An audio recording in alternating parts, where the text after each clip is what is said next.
be most vulnerable. I'll do it in just a second on this edition of Locked On Jaguars. You are Locked On Jags, your daily Jacksonville Jaguars podcast. Part of the Locked On Podcast Network. Your team every day.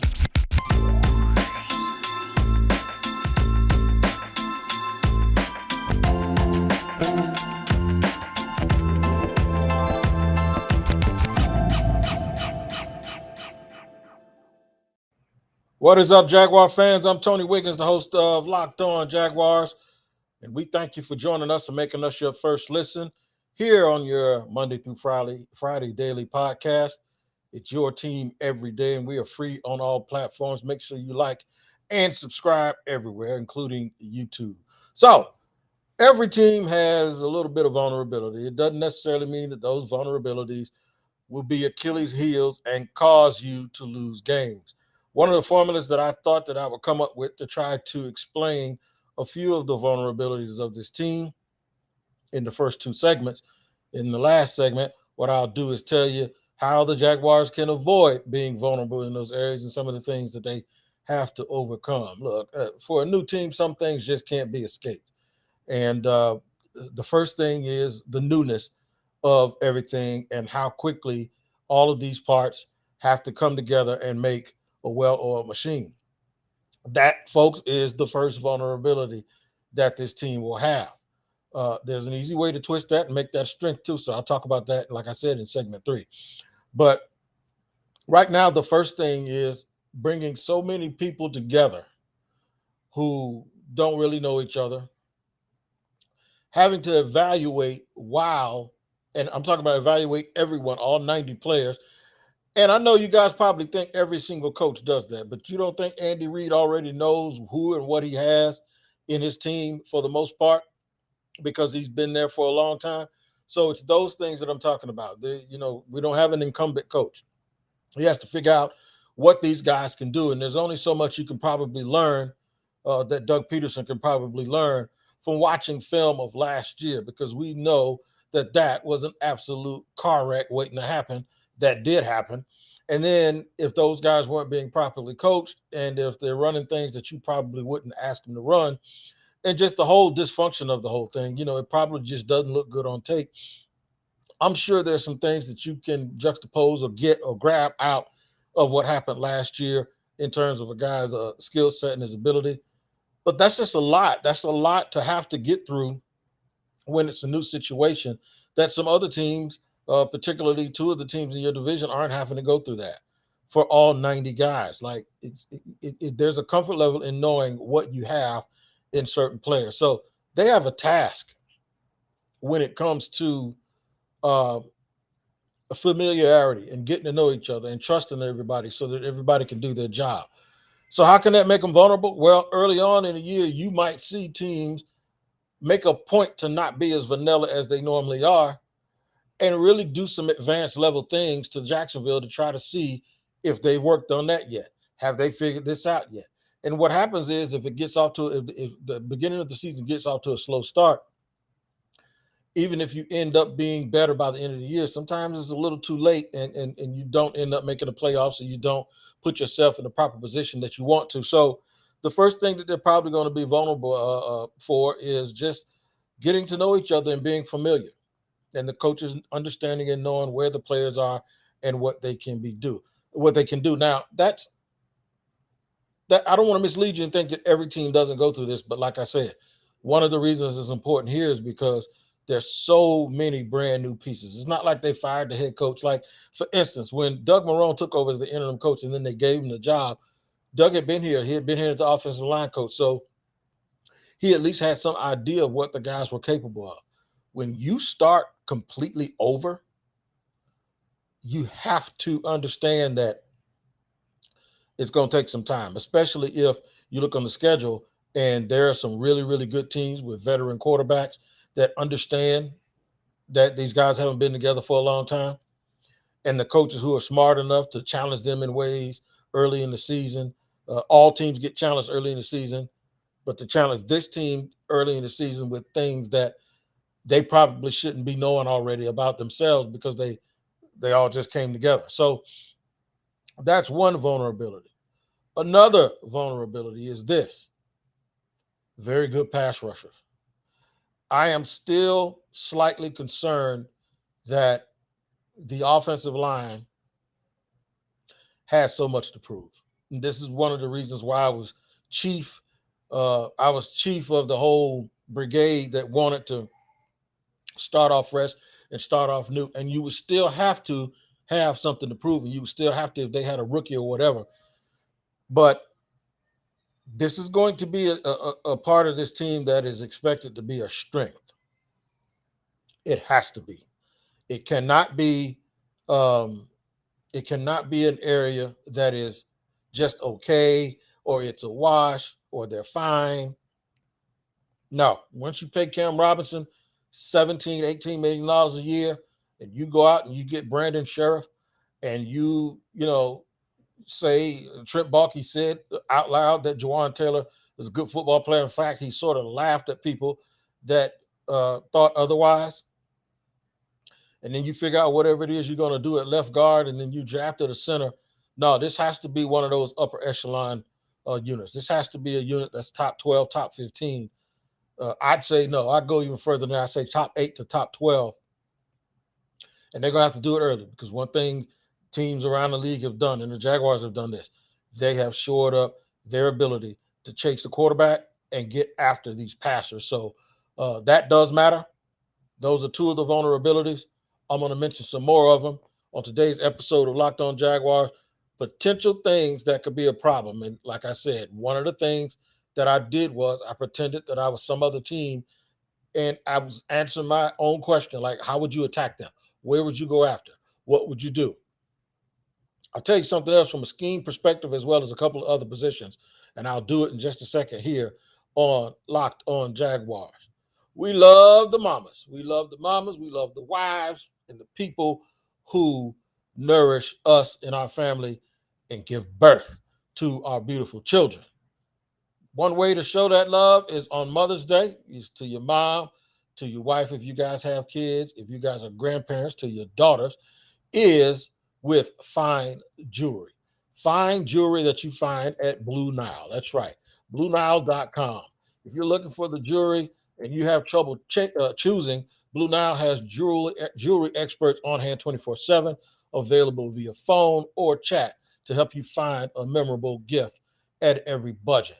Don't let Mom's Day, I call it Mom's Day or Mother's Day, go by without you blessing the wife, the girlfriend, mother, mother-in-law, or grandmother, the beautiful queen in your family, with fine jewelry, whether it's diamond jewelry, cocktail rings, tennis bracelets, gold layering, all of that stuff you can typically get and give as a gift on Mother's Day, so she can really have memories that last forever. All right. So what you need to do is go to BlueNile.com, enter Locked On Sports.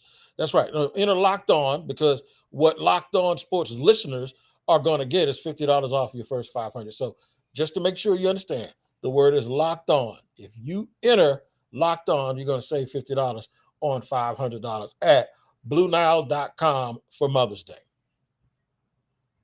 We thank you for making us your first listen here on Locked On Jaguars, and we are greatly appreciative of you and all that you do by tuning in every single day on your Jaguars Daily Podcast. I've been doing this now for, professionally 12 years.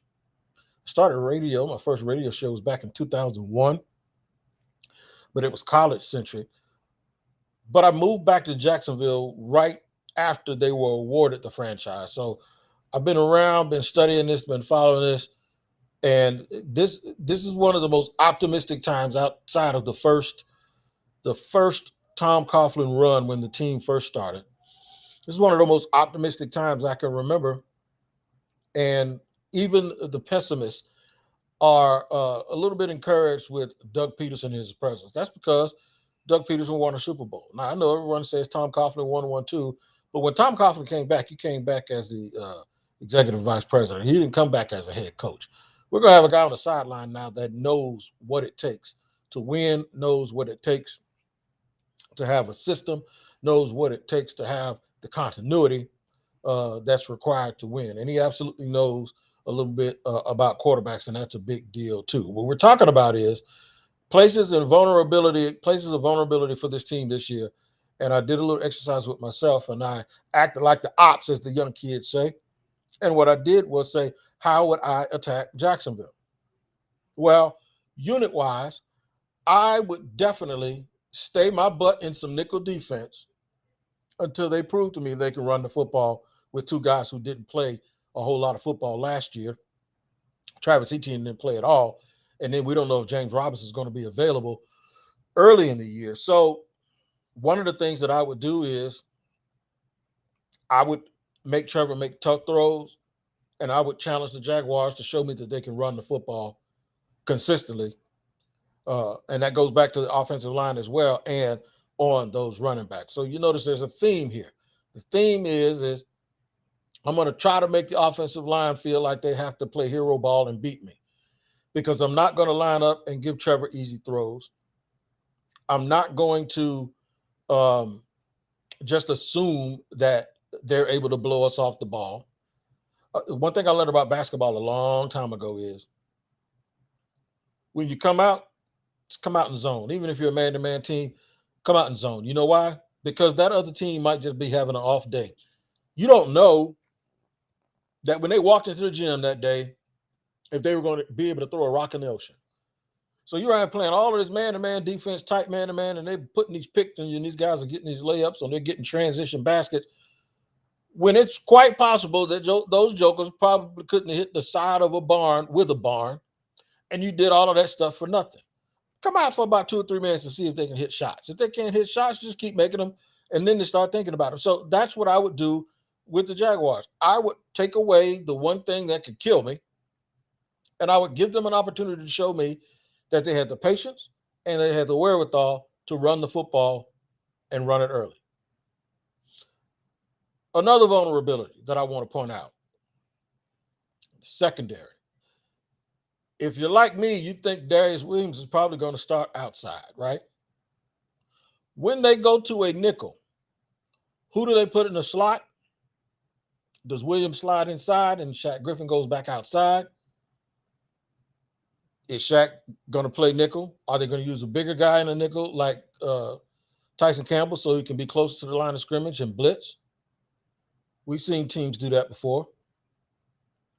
That's one of the things that I would find out. And whoever that nickel guy is, I would attack him. I would line somebody up in the slot and I would attack him, because even though Williams has the size of a nickel, I think he plays better outside than he does on the inside. And Shaq Griffin is long and angular at about 6'2". And I don't know if he moves side to side quick enough. I would attack whoever that is. I would keep him in nickel. In fact, I would go one back with an extra tight end or a third wide receiver and keep those jokers in nickel formation. Another possible vulnerability, and this doesn't mean it's a weakness. It is, you got to show me. You got to show me that you can guard the deep middle of the field. I would attack those safeties and seams, because what you're going to get 9 times out of 10 is Trevon Jenkins coming back from injury, right? And Andre Cisco, who for the life of me, I can't understand why, but didn't get on the field a bunch as a rookie. So everything's going to be new to them too. I would attack those areas. What is the strength of the team as far as numbers wise, which is the secondary, you still have to have the communication and the cohesion that early on these guys might not have. So those are some things that I would attack on defense. I would start out attacking the secondary. Of course, you'll also want to know if they got any sand in their pocket. The Jags added a lot of people up front. And if I were the teams, I wouldn't just assume that they're going to be good enough to bully us just because they're big and physical. I see if they're assignment wise, if they're sound.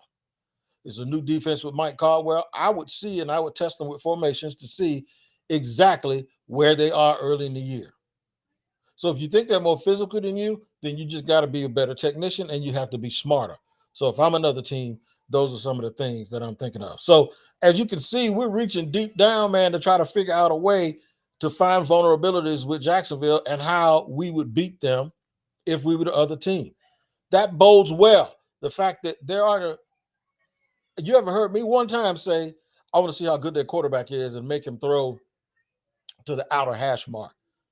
Hell no, I don't want to see how good their quarterback is if I'm another team, because I think the kid's pretty damn good. And I think if you put the game on the line in their best player's hand and you say, okay, see if you can beat me, that's exactly what Trevor Lawrence is going to do, especially with Doug Peterson installing and calling plays. That's a good thing. That's a problem we haven't had around here, that some team going to go, how about Gardner Minshew and Blake Bortles? You know what team say? Let's see if he can beat us. With Gardner, it was like, make him stay in the pocket and don't let him get off schedule. Don't rush past him. Don't give him these little alleys. Don't let him get to the scramble routes. Or play everything tight underneath to see if he can make the throw down the field. Those are total opposite things that you would want to do with Trevor Lawrence. I'm not letting him stay in the pocket. I do want to harass him off his square. I do not want him throwing the ball downfield. I want that ball to come out of his hand as quickly as possible. Those are the way that you fix your problems. You fix it with talent. So with Jacksonville, I think what teams should do is try to force Jacksonville to keep the ball out of Trevor Lawrence's hand. How can we avoid these vulnerabilities affecting the Jaguars? I'm going to tell you one that you can fix, and I'm going to tell you one that you can't fix. The one that you can't fix is the one about familiarity. You just got to approach the new part of the season and this new year. You have to know who you are and what you know and what you don't know when you come out. And I'll tell you why that's important here after I tell you about betonline.net. It is Kentucky Derby weekend, man. Every time you know it's Cinco de Mayo, by the way, happy Cinco de Mayo, you know the first weekend in May is also Kentucky Derby time, and they are running the race for the roses, the run for the roses in Lexington, and you can get paid. But you got to learn and know the nuances of that game. And the way that you do that is to go to betonline.net, because it's your number one source for all your betting stats, sports, and information. BetOnline is your continued source for all your sport wagering information, from live betting to playoffs to esports and more. It is huge that you learn the jockeys, the tendencies of the horses, the way those horses adjust to the surface, and difference between coming from a synthetic surface in Santa Anita and then coming to Lexington and running on the dirt, and how foreign horses usually don't do really well in traffic. Also, check the weather to see if it's going to be a muddy track or a fast track. You can find all of that stuff out at BetOnline, because it's where the game starts. So head to the website today or use your mobile device to learn more about the trends and action at betonline.net. We thank you again for joining us on Locked On Jaguars here on a Thursday. Happy Cinco de Mayo to you, and making us your first listen, of course. Before you get filled up with tacos and tequila, because I know my listeners, at least the people that interact with me, I know they can't wait to put that hat on and start doing their little dances. I know it's going to be some tequila flying and some tacos and some salsa being eaten and some whatever that music is called. It's going to be party time all around Jacksonville. You walk around Jacksonville, man, you're going to think you in Cancun or somewhere today. Y'all going to be calling each other Cabron and all of this other stuff like they do on Queen of the South. I get it. But listen, have fun and be safe. That's my message to you. My other message is make Locked On NFL your second listen. The Locked On NFL podcast can be found wherever you get your podcast, as well as on YouTube. Yours truly, along with James Rapine, host that every Wednesday. We're talking about the vulnerability. So how can the Jaguars avoid certain vulnerabilities? Well, they're not going to be able to avoid. The elephant in the room is that you're a new team. When you're a new team with a bunch of, and when I say new, I don't mean franchise, but I mean a bunch of new parts, young, bunch of rookies from last year. They might as well be rookies again this year because of the disaster that I will constantly remind you that Urban Meyer put this team in. And the fact that this is a new coaching staff. And it's not a whole new coaching staff. It's not like all of them walked in and they were somewhere holding hands. No, these guys came from, they're an all-star team too. Doug had to get all of these dudes who were already coaching somewhere else. It's not like they were all sitting around last year hanging out at Doug Peterson's house, grilling, saying what they're going to do when they get a team. No, these guys had other jobs. So Doug Peterson and the rest of those coaches have to come together, figure out a plan, be able to communicate that plan, teach that plan, maybe even unteach some bad habits, unteach some bad thoughts, unteach not being able to trust your coach, unteach guys walking down the hallway not speaking to you, unteach guys who might kick you in practice, unteach guys who don't even know your name or the name of the opponents. Y'all get my drift. So there's a lot of things when you could have a football version of post-traumatic syndrome when things haven't gone the way you wanted them to go. And then you got a whole crew of free agents, new free agents that came in, and a bunch of young draft picks that you're really, really going to depend on. A new way of doing things.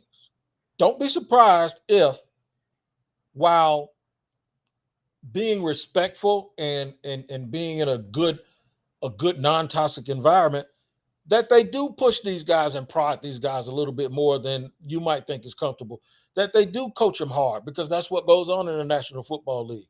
At some point, the honeymoon's going to be over and guys are going to be fighting and competing for jobs, and there's going to be manufactured stress that's put on them. Hopefully what happens is they get it really, really quick.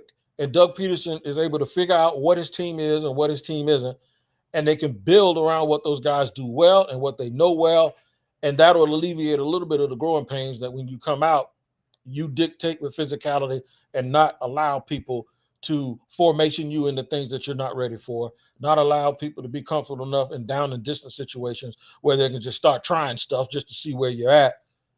Bro, if you're proactive and you come out and you can run the football and you can get first downs and you can avoid dumb penalties that have plagued bad teams, especially the ones here, for as long as I can remember, you can alleviate some of those concerns. The other thing is the 3 C's on the offensive line: the continuity, the cohesion, the chemistry. It's another one too out there. I can't think of that one, but whatever that is. Camaraderie maybe is the one we're talking about. If they can develop a sense of that and they can get, I made a quote yesterday that the 2 linebackers in Tampa, they're always in step and they kind of look like the Temptations. These dudes need to look like the Temptations. The offensive line needs to be able to come out early and establish the kind of chemistry, cohesion, and all of those things that good football teams are able to do. You can't control staying healthy, but I do think they need to stay healthy because we don't need to press too far into the depth early in the year to see who is what and who's going to be able to step in. You always want your best foot forward, especially when you're first starting out. So that's the way you can avoid that. The way you can avoid that is try to develop that chemistry as early as possible. In the past, I've seen them move guys around to see what they had and trying to figure it out.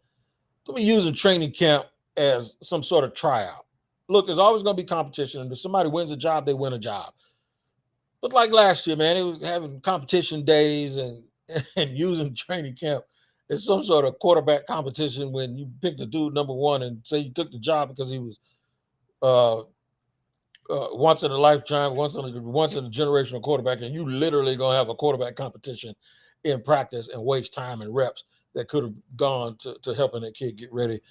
I know y'all don't even want to talk about it no more, man, but every now and then I gotta just bring stuff up like that to let you know how blessed you are to have a new situation with a competent, real NFL coach who seems like he knows what he's doing and he has a plan. So the quicker they know who they are and what they are, they're going to be able to come out and go ahead and start implementing stuff in practice and know who you're riding with. They already know who they're committed to.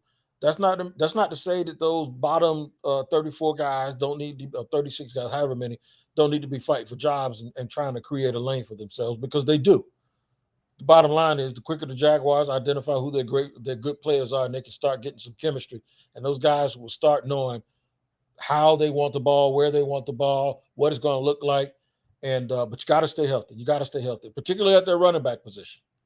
Got to stay healthy at running back. Your backs have to be able to pass pro and pass protect, because what I think people are going to do, they're going to really, really, really try to rattle Trevor by rallying the people around Trevor and putting a lot of pressure on him to maybe come out of his shell a little bit and come out of that comfort zone and try to do too much. So with the defensive backs, the other weakness the other vulnerability that I said, the areas they could be vulnerable. Guys just have to create competition and know where the other guys are going to be, especially the safeties. I do think they can cover. I think they have a real good mix of length with Tyson Campbell and Shaq, and then with quickness with Darius Williams, and toughness, because he plays with a lot of toughness. And he's also, remember, he's a Super Bowl champion. And in football, that matters. When you've learned how to win and you know the pedigree and you understand what it takes, He might be along with Doug Peterson. He's probably one of the only people in that building, of course, and Mike Caldwell, that really have. And from a player perspective, he probably is the only guy in the building that I can think of that knows how to win on this level and knows what it looks like. So I'm not as concerned about the secondary as much as I'm concerned a little bit about the ability to give up big plays early, because guys are learning a new defense and they're also either coming back from injury at the safety spot, or they just haven't played much. But other than that, not too many concerns, not too many vulnerabilities, which makes me think the Jaguars have a real good shot of being a super competitive football team this year. All right, so tomorrow is Friday. It's post Cinco de Mayo. I don't know if y'all gonna come looking like this tomorrow because of all that tequila and all of that stuff, and all of the what is the other stuff they drink with the little worm in the bottle, mezcal, and all of those things. But you guys, please be safe, be festive, enjoy, but be safe. Come back tomorrow. Don't drink and drive. It's not worth it. Have a good time. Let's just do what we always do. Take care of each other. And join us again tomorrow for another episode of Locked On Jaguars. I'm going to talk about Trevor Lawrence. I'm going to give it to you about Trevor, about the expectations, about the things that I think he'll be able to do this year with all of the insulated additions to the coaching staff, as well as someone who has a plan to make sure he's as successful as he can be. Until then, you guys take care. We'll talk to you tomorrow.